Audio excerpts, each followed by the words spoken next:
দেখুন, আজকে আমাদের বিশেষ সদস্যতা অভিযান দিবস। সারা পশ্চিমবঙ্গে রাজ্য সভাপতি থেকে শুরু করে আমাদের বুথ সভাপতি পর্যন্ত, সাংসদ থেকে শুরু করে পঞ্চায়েত সদস্য, যে যেখানে আছেন প্রত্যেকেই কোনো না কোনো বুথে সকাল 9টা থেকে 1টা এবং মধ্যাহ্নভোজনের পরে আবার আরেকটা বুথে তারা গিয়ে সদস্যতা করছেন। তো এটা কুচবিহার থেকে কাকদ্বীপ, আসানসোল থেকে দার্জিলিং, সর্বত্র আজকে আমাদের এই সদস্যতা অভিযান চলছে। সেই হিসেবেই আমি এখানে এসেছি। বহু মানুষ স্বতঃস্ফূর্তভাবে তারা এসে আমাদের দলের সদস্য হচ্ছেন। গতকাল বিজেপি প্রার্থীর কালকে বেশ কিছু গাছ কেটে দেওয়া হয়েছে এবং তার শ্যালো মেশিন ভেঙে দেওয়া হয়েছে। দেখুন, হাওড়ায় বিজেপি প্রার্থী যা ভোট পেয়েছেন সেটা নেগলিজেবল। তার কারণ প্রত্যেকেরই জানা, ওখানকার ডেমোগ্রাফি। কিন্তু তারপরেও তৃণমূল কতটা অসহিষ্ণু এবং প্রতিহিংসা পরায়ণ, আজকে অন্য সম্প্রদায় বলে তার উপরে এই আক্রমণটা চলল। জামানত জব্দ বিজেপি 26-এ কি উপায় উত্থান, কি বলবেন? দেখুন, আজকের যে নির্বাচনী ফলাফল দেখছেন এটা থাকবে না। এরকম বাম জমানায় অনেক জমানত বাজেয়াপ্ত করা তৃণমূল কংগ্রেসের নেতারা ছিলেন, কিন্তু এই পশ্চিমবঙ্গের মানুষই দুর্বল অসংগঠিত তৃণমূলকে 2011 সালে ক্ষমতায় নিয়ে এসেছে। 2021 সালের পরে যে অত্যাচার চলেছে, আপনি যেখানে দাঁড়িয়ে আমার এই বক্তব্য নিচ্ছেন, সেটাও সন্ত্রাস অধ্যুষিত ছিল। অনেকের বাড়ি ঘর ভাঙচুর করা হয়েছিল, ঘর ছাড়া ছিলেন, কিন্তু তারপর পার্টি ঘুরে দাঁড়িয়েছে। একটু অপেক্ষা করুন, তৃণমূলকে মানুষ বিসর্জন দেবে। মানুষ এই অসুস্থ সময় থেকে বেরিয়ে আসবে। কথা দলের তরফে হার পর্যালোচনা করা উচিত, মানুষের কাছে ভুল বার্তা যাচ্ছে বারবার হারার জন্য।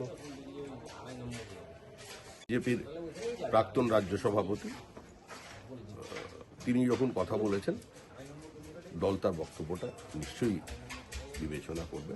এই নিয়ে আমার কোনো বক্তব্য নেই। বাম কংগ্রেসের জোট হলে কি ফল অন্যরকম হতো? কেন, জোট তো আছেই। আপনারা বাম কংগ্রেসের জোট নেই কেন বলছেন? বাম কংগ্রেস তৃণমূলের সঙ্গে হাত মিলিয়েছে। প্রকাশ কারাত বলে দিয়েছেন, পশ্চিমবঙ্গে তাদের সবচেয়ে বড় শত্রু হচ্ছে বিজেপি। তৃণমূলের সঙ্গে তো কোনো বৈরিতা নেই, কংগ্রেসেরও নেই। অধীর চৌধুরীকে সরিয়ে দেওয়া হয়েছে। সিপিএম এবং Congress no vote to BJP করে তারা দাঁড়িয়ে বিরোধী ভোট ভাগ করে তৃণমূলকে পিছনের দরজা দিয়ে ক্ষমতায় টিকিয়ে রাখছে। যে ভূমিকা পালন করেছিল কংগ্রেস বাম জমানায়, সেই ভূমিকা এখন সিপিএম কংগ্রেস যৌথভাবে পালন করছে তৃণমূলকে। পশ্চিমবঙ্গে বিপরীত পরিস্থিতির মধ্যে আমাদের রাজনীতি করতে হচ্ছে। কালকের নির্বাচনের ফলাফলের যদি কোনো প্রভাব জনমনে থাকতো, আপনি আজকে আমার সঙ্গে যারা দেখতে পাচ্ছেন, যাদের এই স্বতঃস্ফূর্ততা, তাদের মধ্যে দেখতে পেতেন। কারণ আমাদের এখানে প্রত্যেকটা কর্মী অনেকেই ঘর ছাড়া ছিলেন, মার খেয়েছেন, বাড়ি ভাঙচুর হয়েছে, শারীরিকভাবে নিগৃহীত হয়েছেন, কিন্তু তারপরেও তারা জানেন যে আমরা জিতব। এরকম অনেক পরিস্থিতি আমরা কাটিয়ে উঠেছি। সারা ভারতবর্ষে নির্বাচন হয়েছে, সন্ত্রাস রক্তক্ষয়ের কোনো ঘটনা নেই, ভাতৃহত্যা নেই, বুথ দখল নেই, মানুষকে ভীত সন্ত্রস্ত করা নেই, থান কাপড় বিতরণ করা নেই, বাইক বাহিনী নেই, সেন্ট্রাল ফোর্সকে বাইরে দিয়ে ঘোরানো নেই। কিন্তু তারপরেও আমরা লড়াইয়ে আছি এবং পশ্চিমবঙ্গে এই মুহূর্তে তৃণমূল কংগ্রেস যে আতঙ্কের আবহ তৈরি করেছে, মানুষের গণতান্ত্রিক অধিকারগুলোকে যেভাবে বাজেয়াপ্ত করেছে, মানুষ এর বিরুদ্ধে রায় দেবে। বিগত পুলিশের একাধিক পদে রদবদল হয়েছে। গত 3 থেকে 4 দিনের মধ্যে রাজ্য পুলিশের একাধিক পদে রদবদল হয়েছে। সেই বিষয় নিয়ে কি বলবেন? একদিকে যেমন অস্ত্র উদ্ধার হচ্ছে, পুলিশের নিষ্ক্রিয়তার অভিযোগ। আমাকে যদি একটা হাই হিল জুতো পরিয়ে দেন, আমি কি বাস্কেটবলে প্লেয়ার হতে পারবো না? আমার উচ্চতাটা দেখুন, পারবো না হতে। আমাকে যদি প্রচুর ক্রিম লাগিয়ে দেন সারা শরীরে 3 দিন ধরে, তাহলে আমার গায়ের এই রংটা কি সাদা হয়ে যাবে? হবে না। এই সরকারটাই পচে গেছে, কোনো পরিবর্তনে কোনো কাজ হবে না। মানুষ তৃণমূলকে জেনেছে, চিনেছে, ছেড়েছে।